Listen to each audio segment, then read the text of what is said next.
I had a conversation a few months ago with a guy that I had been seeing, and we were getting into a really deep conversation about trying to discover why we are the way we are. Maybe more specifically for me, why I'm the way I am, which is awesome. However, we all have things from our past, and especially from our childhood, that shapes us into the people that we are today. I want to come out and say that the topic I'm going to discuss today, I'll call it my saddest story. I'll lead with I love my sister. I love my sister.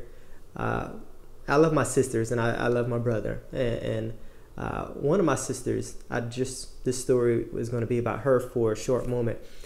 Anytime my nieces go and they stay over at a friend's house, when they come back home, my sister will, always have a tough but necessary conversation with them. My niece has gotten used to it. The last time my niece went and stayed over at someone's house, my sister, came down, hey, did you have fun?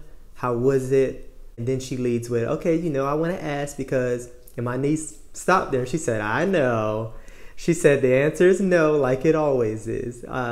Some of the questions that my sister asked my nieces, however, is one that I think all parents should ask their children regularly. And make just to be certain, and they're tough questions, but I think that they should be asked. So my sister would always ask my nieces, did anyone touch you?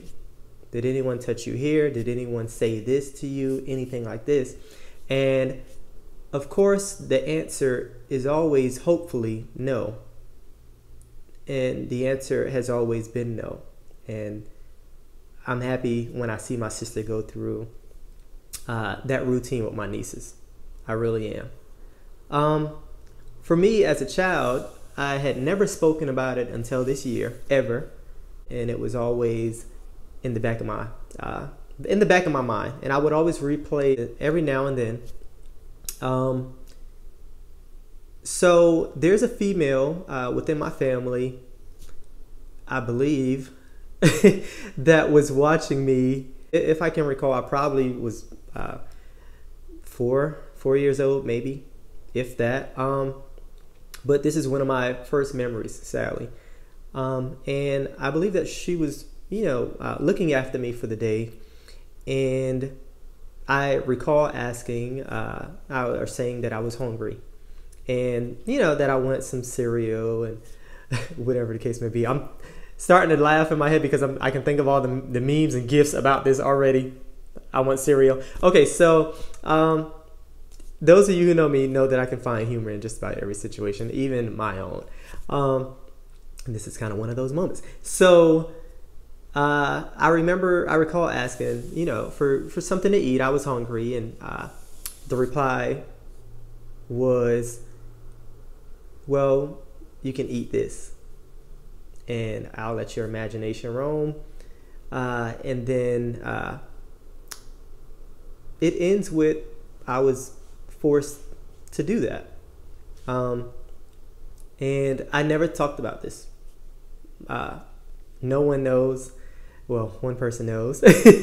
My mother, I never spoke with her about it. I never spoke with my sisters about it. And I don't blame anyone for it. I definitely don't blame my mother for it. I just want to say that I respect the conversation my sister has with her daughters. And I encourage every parent to do that with their children, girl or boy, because it definitely did have effects on me long term. But I wanted to say that to encourage parents to really have those tough conversations, ask those tough questions, whether they stayed over at their uncle's house or their auntie house. Have that conversation, because you can never be too safe. Let's hope the answer is no. That's what I pray for. For the individual that may or may not be watching this video, I hope you're somewhere praying, and I hope you're changing. And I forgive you. And I know that there's always a cycle that we go through, and I break that cycle. And I want to talk about it. And I want us to share this with our friends and family. And I guess I'll just leave it with, I forgive you. And I wish you nothing but the best. And I pray that no one else had to encounter the very same thing.